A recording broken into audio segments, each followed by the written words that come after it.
Joining me now is former NBC News Justice correspondent Pete Williams, covered her for decades, along with journalist and historian Evan Thomas, her biographer, and Linda Webster, a very close personal friend of the late Justice and fellow NATO Arizonan. Pete, let's talk to us about the legacy. As a young correspondent, I was sent to the airport. It was such a big deal. A woman appointed to the Supreme Court who had heard of such a thing.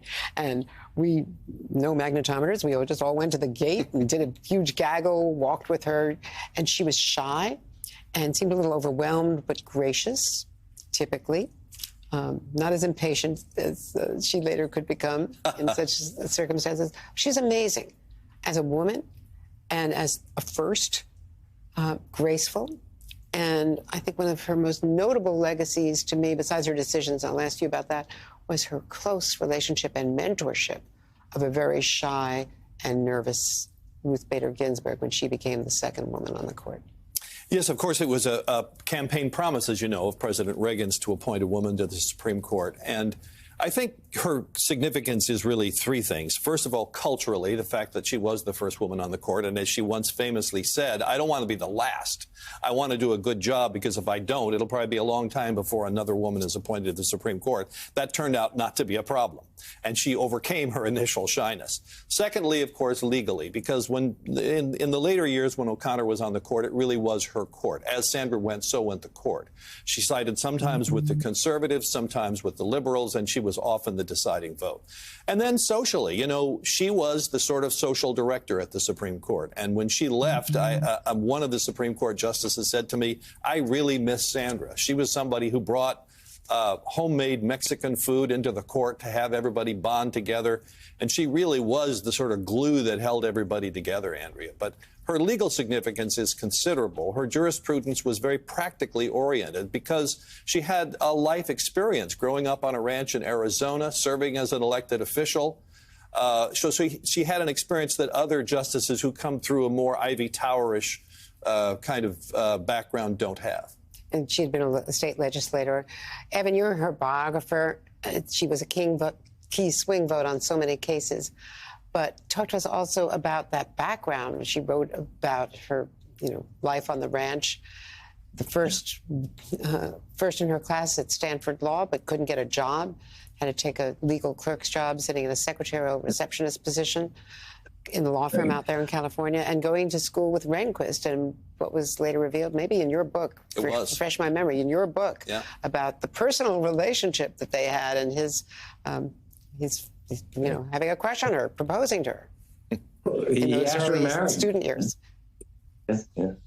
Yeah, I mean, she was obviously tough and confident and modest all at once. That's a hard combination to pull off.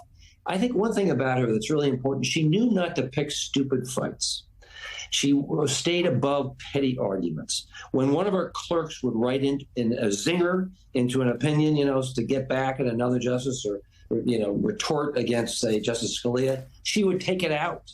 She would cross it out. She was smart about the fights that she picked. She knew when to stand up for herself and for her causes, but also not to get into these ego clashes that are so common today.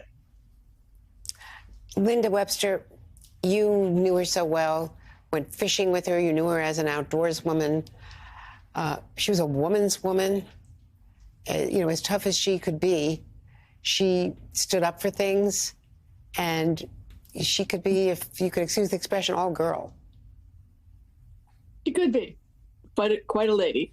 She was my fishing buddy, first and foremost, as Evan Thomas wrote so beautifully in his book. She loved the outdoors, and I would beg to differ, however. She did get competitive on both the tennis court, the golf course, and the fishing river. So we often argued over whose fish was larger, mine or hers. I remember her on the golf course. We belonged to the same club, and she was very athletic. Pete, let's talk about some of those big decisions. I'm thinking of Bush v. Gore. Did she ever have any regrets on that? Well, I think she thought that it was inappropriate that the court had to decide the case in the first place. She kind of wished that it didn't have to do that. She did side with the conservatives in deciding basically that the election contest in Florida was over, which made George Bush the president. It was Antonin Scalia who often said when there was criticism, get over it. That was not her position. But, she was after initially raising some questions about abortion in her confirmation hearing, she was a key vote on keeping the abortion right alive. And, of course, that's one of the things about her legacy that this current court has walked away from. She also wrote the decision, you'll see it on the screen there, the Grutter case. She wrote the decision upholding affirmative action in college admissions. And she famously said in the decision, maybe we only need to do this for 25 more years. And some of the conservatives who struck down affirmative action in the last term noted that. They said, the clock had always been ticking and maybe it was time to end it. Andrea, you can't get over the fact that she was raised on a ranch. And she said in one of her books that when she got up in the morning, she said there were things on the ranch that could bite you or sting you. And she said when she got up in the morning, she would shake out her shoes to make sure there were no scorpions or anything in them. And I asked her once, I said, I bet you still do that. And she said, yes, I do. And then I said, the Supreme Court was once described as 9 scorpions in a bottle. It must, given your background, it must seem very benign. And she said, well, you'd be surprised.